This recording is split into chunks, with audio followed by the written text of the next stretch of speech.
नमस्कार विद्यार्थी मित्रांनो,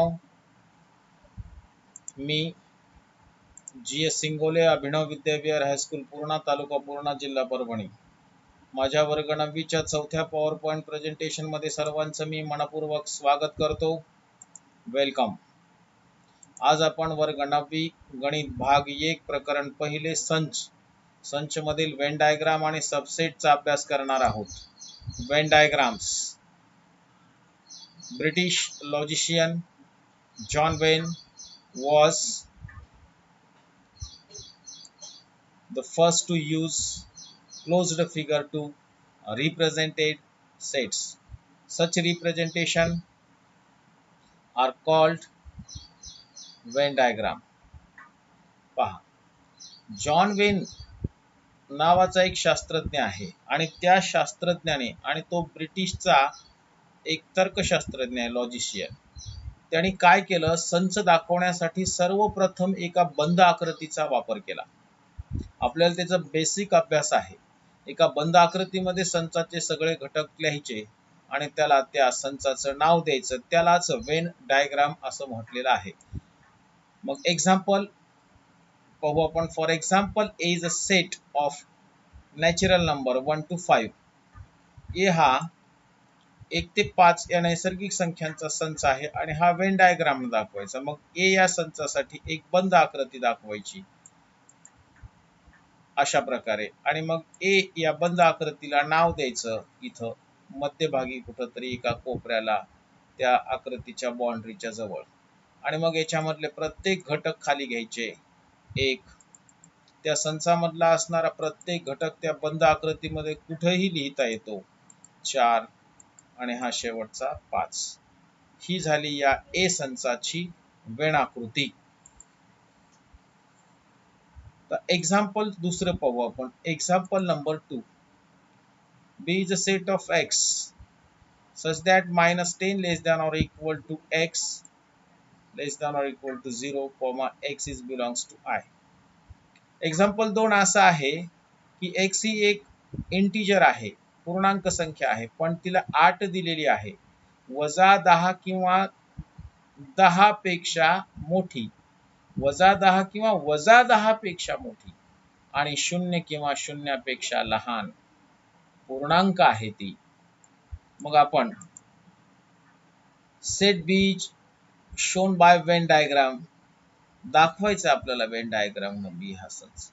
मग हा दिलेला जो संच आहे बी, हा रूल मेथड मध्ये आहे आणि वेन डायग्राम न संच दाखवण्यासाठी त्याची यादी तयार करावी लागेल. आणि यादीमध्ये येणारे सगळेच्या सगळे घटक आपल्याला एका बंद आकृतीमध्ये, ती बंद आकृती आयत आकृती असू शकते, त्रिकोणाकार असू शकतो, वर्तुळाकार असू शकतो किंवा इतर, पण बंद आकृती असली पाहिजे.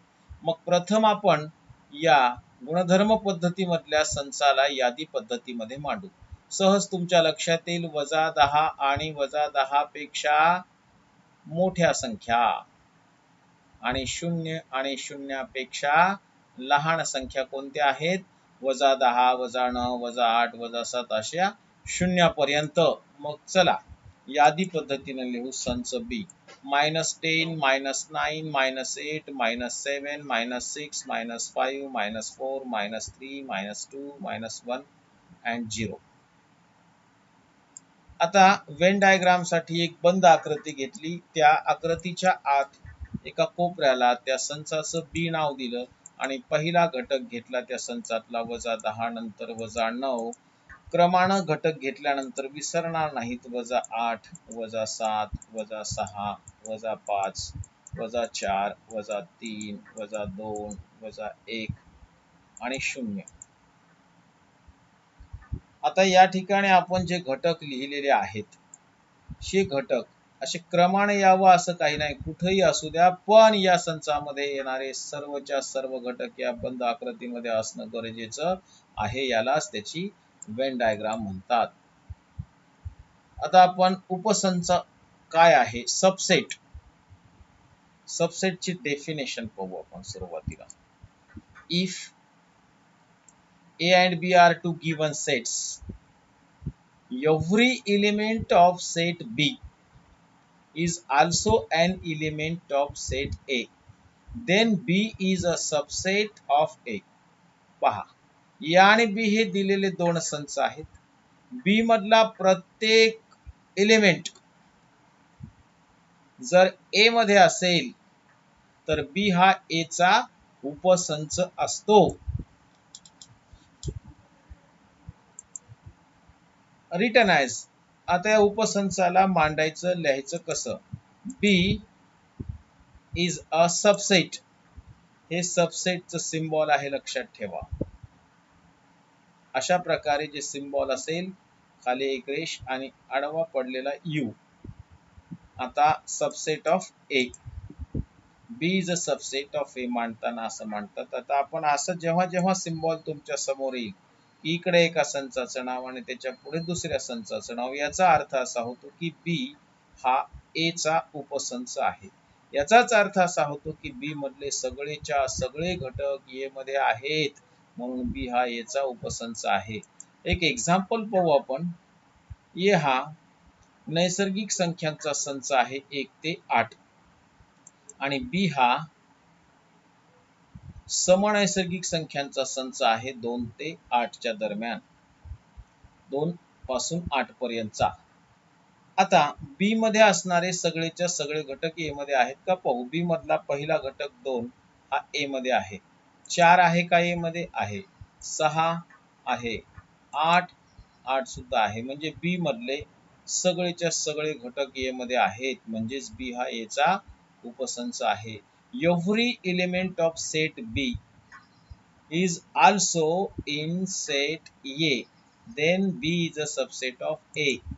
पहा, every element of set B is also an element of set A. Therefore, B is a subset. B is a subset of A. या उपसंचाचा आणि वेन डायग्रामचा अतिशय संबंध आहे. मग वेन डायग्राम काय येते या सबसेटची पाहू आपण. जर दोन संच असतील तर दोन आपल्याला बंद आकृत्यांचा विचार घ्यावा लागतो, पण त्यापैकी एक जर दुसऱ्याचा उपसंच असेल, इथं बी हा ए चा उपसंच आहे, याचा अर्थ ए हा बी चा सुपरसेट आहे. बी हा सबसेट आहे, ए हा सुपरसेट आहे.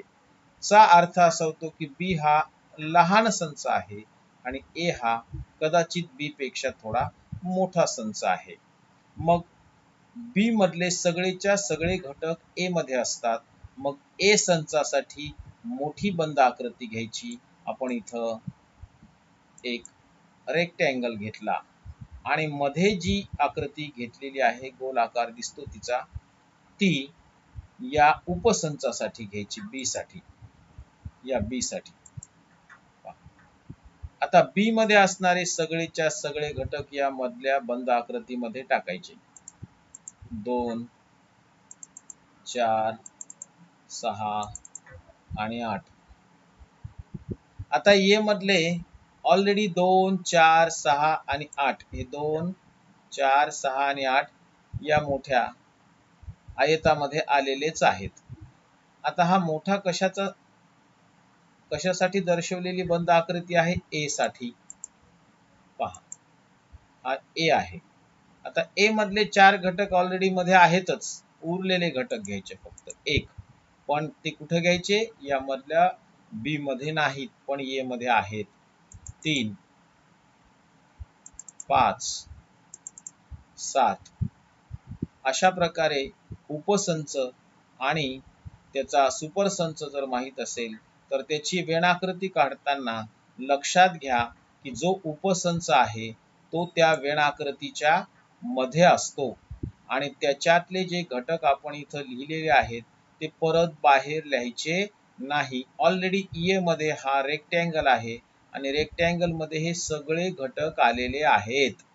फक्त बी मध्ये वेगळे घटक, जे बी मधले घटक आहेत तेच मध्ये लिहायचे. अशा प्रकारे हे आपण उपसंच समजून घेतला. आपण परत एक नंबर ऑफ सेट्स ऑफ नंबरचा अभ्यास करू उपसंचाच्या बाबतीत. एन हा नैसर्गिक संख्यांचा संच आहे. मागच्या आणि पहिल्या स्लाइड मध्ये आपण हे पाहिलेलं आहे. डब्ल्यू हा होल नंबरचा संच आहे. त्यानंतर आय हा इंटिजरचा संच आहे आणि क्यू हा रॅशनल नंबरचा संच आहे आणि आर हा रियल नंबरचा संच आहे. येथे लक्षात घ्या, n is a natural number, w is a whole number, I is a integer, q is a rational number and r is a real number. n मधले असणारे सगळेच्या सगळे घटक w मध्ये आहेत आणि w मध्ये असणारे सगळेच्या सगळे घटक i मध्ये आहेत आणि i मध्ये असणारे सगळेच्या सगळे घटक रॅशनल नंबर मध्ये असतात. या प्रत्येकाला डिवाइडेड बाय एक जर केला, रॅशनल नंबरची डेफिनेशन काय आहे? p upon q is a rational number. p and q are any integers and q is not equal to 0.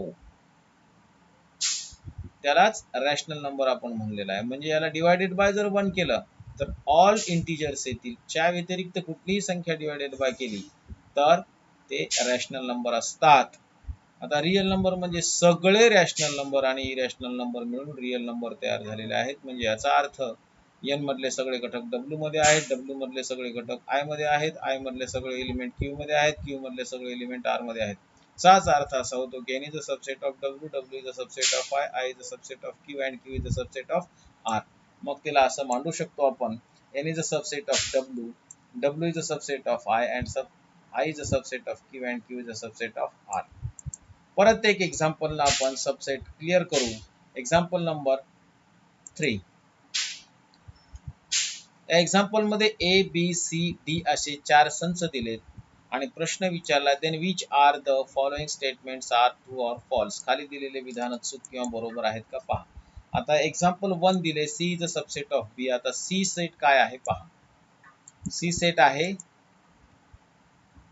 B comma D आणि बी सेट काय आहे C comma D comma E comma F. म्हणजे C मधले सगळेच्या सगळे घटक बी मध्ये नाहीत. जर असले असते तर C is a subset of B हे स्टेटमेंट ट्रू झालं असतं, पण बी मधले सी मधले सगळेच्या सगळे घटक बी मध्ये नाहीत म्हणून हे स्टेटमेंट फॉल्स आहे, चुकीचं आहे, false. Statement number 2, A is a subset of D. A काय आहे? A is A comma B comma C comma D comma E and D is A comma E. हे सहज लक्षात येईल. ए मध्ये 5 एलिमेंट्स आहेत, डी मध्ये 2च एलिमेंट्स आहेत. मग कोणी सांगू शकते की हा डी चा उपसंच नाही? म्हणून विधान नंबर 2 सुद्धा चुकीचं आहे, फॉल्स आहे. Statement number 2. Statement number 3, D is a subset of B. D ची एलिमेंट्स आहेत ए कॉमा ई आणि बी चे एलिमेंट्स आहेत C comma D comma E comma F. मग डी मधले 2 ला 2 एलिमेंट बी मध्ये नाहीत. ए हा बी मध्ये नाही, डी मध्ये असणारा ए बी मध्ये नाही, म्हणून परत D is a subset of B हे स्टेटमेंट फॉल्स आहे. Example number 4, D is a subset of A. आता डी काय आहे? डी आहे ए कॉमा ई आणि बी सेट काय? A comma B comma C comma D comma E. चा अर्थ काय होतो पहा, बी मध्ये ए आणि ई आहे, तसेच ए मध्ये ए आणि ई आहेत, म्हणजे डी मधले सगळे घटक ए मध्ये आहेत. चा अर्थ डी हा ए चा सबसेट आहे. मग हे स्टेटमेंट ट्रू आहे, करेक्ट आहे. Example number 5, B is a subset of A. B set काय आहे? C comma D comma F आणि ए काय आहे? A comma B comma C C comma D comma E. पण बी मधले सगळेच्या सगळे घटक ए मध्ये नाहीत. हा एफ घटक ए मध्ये नाही, म्हणून बी हा ए चा सबसेट होऊ शकत नाही. मग हे जे विधान आहे B is a subset of A हे चुकीचं आहे, फॉल्स आहे, false. Example last, C is a subset of A. C च्या मध्ये काय आहेत एलिमेंट्स? बी कॉमा डी आणि ए मध्ये काय आहेत? A comma B comma C comma D comma E. C मधले 2 ला 2 एलिमेंट ए मध्ये आहेत बी आणि डी, म्हणून C is a subset of A हे स्टेटमेंट ट्रू आहे, true. Remember this, the properties of subsets. Number 1, every set is a subset of itself, therefore A is a subset of A. इकडे लक्ष द्या, प्रत्येक संच हा स्वतःचा उपसंच असतो. कोणताही संच असू द्या, तो स्वतःचा उपसंच असतो. Number 2, empty set is a subset of every set, therefore phi is a subset of A. Empty set हा कोणत्याही संचाचा उपसंच असतो. प्रॉपर्टी नंबर 3 साठी आपण एक, जर ए मध्ये ए कॉमा बी कॉमा सी आणि बी मध्ये जर बी कॉमा ए कॉमा सी, म्हणजे याचा अर्थ ए मधले सगळे घटक बी मध्ये आहेत, म्हणजेच ए आणि बी समान आहेत. जर ए आणि बी जर समान असतील तर ए हा बी चा सबसेट असतो आणि बी हा ए चा सबसेट असतो. हेच तिसरी प्रॉपर्टी आहे सबसेटची. If A is equal to B, दोन संच जर समान असतील तर पहिला दुसऱ्याचा उपसंच असतो आणि दुसरा पहिल्याचा उपसंच असतो. याचाच व्यत्यास चौथी प्रॉपर्टी आपण इथे पाहू. इफ ए मध्ये जर एलिमेंट 1 2 3 आहेत आणि बी मध्ये 2 1 3 आहेत, म्हणजे याचा अर्थ ए मधले सगळेच्या सगळे एलिमेंट बी मध्ये आहेत, म्हणजेच A is a subset of B and B मधले प्रत्येक एलिमेंट हा ए मध्ये आहे, म्हणून B is a subset of A. A जर बी चा सबसेट असेल आणि बी जर ए चा सबसेट असेल तर ए आणि बी हे समान संच असतात.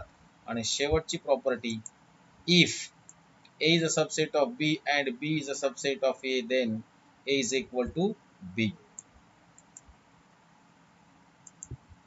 अधिक सरावासाठी होमवर्क मध्ये आपण प्रॅक्टिस सेट 1.3, आपण माझा व्हिडिओ मन लावून ऐकला त्याबद्दल मी सर्वांचे पुनश्च एकदा मनपूर्वक आभार व्यक्त करतो. धन्यवाद. थँक्स. जर माझा व्हिडिओ आपणास आवडला असेल तर लाईक व शेअर करायला विसरू नका आणि पुढील व मागचे व्हिडिओ पाहण्यासाठी माझ्या यूट्यूब चॅनलला सबस्क्राईब करा. कोरोना महामारीचं संकट अजून संपलेलं नाही. आपण आपल्या घरी सुरक्षित सेफ राहावं एवढी अपेक्षा करतो. Stay home, stay safe. धन्यवाद. See you again.